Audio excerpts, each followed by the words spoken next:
இந்த மாலை பொழுதுல உங்களை எல்லாரையும் வரவேற்கிறேன். ஆயிரவிளக்கு சட்டமன்ற தொகுதியில் விளையாட்டுத்துறை இளைஞர் நலம் அமைச்சர் நமச்சிவாயபுரம் பகுதியில் இண்டோர் ஷட்டில் ஆடிட்டோரியம் இன்னைக்கு திறந்து வச்சிருக்காங்க. இது சட்டமன்ற உறுப்பினரோட நிதியிலிருந்து 1.6 கோடி செலவுல இந்த பெரிய ஆடிட்டோரியம் நடந்துட்டு இருக்கு. இந்த ஆடிட்டோரியம் உருவான முக்கிய காரணம் இங்க இருக்கிற தொகுதி மக்கள் வாக்கை கேட்கும் போது சொன்னாங்க, இங்க நிறைய இளைஞர்கள் இருக்காங்க, அவங்க விளையாடுறதுக்கான அரங்கம் தேவைன்னு சொன்னாங்க. எங்க zonal secretary city Babu sir request வச்சாங்க. எங்களோட பகுதி செயலாளர் வினோத் வேலாந்தம் ரிக்வெஸ்ட் வச்சாங்க. இவங்க ரிக்வெஸ்ட் நான் உள்வாங்கி இந்த முதல்ல லேண்ட் பாத்தீங்கன்னா ரொம்ப டெசர்டட் லேண்டா இருந்தது, அன்யூஸ் லேண்டா இருந்தது. அது ஹாபிடேட் போர்டு நகர்ப்புற வளர்ச்சி வாழ்விட மேம்பாட்டு வாரியத்துக்கிட்ட இருந்தது.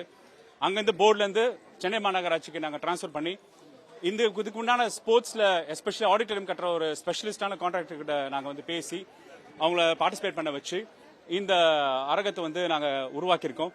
இந்த அரங்கத்துல இன்னைக்கு எங்க விளையாட்டுத்துறை அமைச்சர் இன்னைக்கு சர்வதேச அளவுல தமிழ்நாட்டை ஸ்போர்ட்ஸ் சென்டராக உருவாக்குறத வழி பண்ணிருக்காரு. அவரோட முயற்சிகள் ஏராளம். கேலோ இந்தியா கொண்டு வந்திருக்காரு. அதே மாதிரி ஸ்போர்ட்ஸ்ல கேலோ இந்தியால தமிழ்நாடு நம்பர் 2 கொண்ட ஒரு பொசிஷன் போயிருக்காங்க. பிளஸ் சர்வதேச போட்டிகளும் தேசிய போட்டிகளும் நடக்கிறவங்களுக்கு ஸ்காலர்ஷிப் ப்ரோக்ராமோ ஊக்கத்தொகை கொடுக்கறாங்க.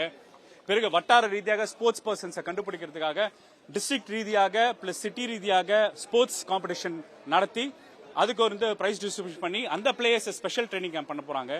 இப்ப அவரோட வழிகாட்டுதல் பேர்ல விளையாட்டுத்துறை அமைச்சர் ஸ்போர்ட்ஸ் வில்லேஜ் ஒன்று உருவாக்குறாங்க.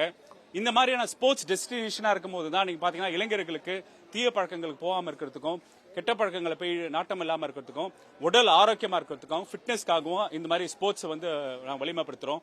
அவரோட ரெக்வெஸ்ட் ஒவ்வொரு சட்டமன்ற உறுப்பினர் நிதியிலிருந்து ஒவ்வொரு மினி கிரவுண்ட் உருவாக்கணும்னு சொல்லியிருக்காங்க.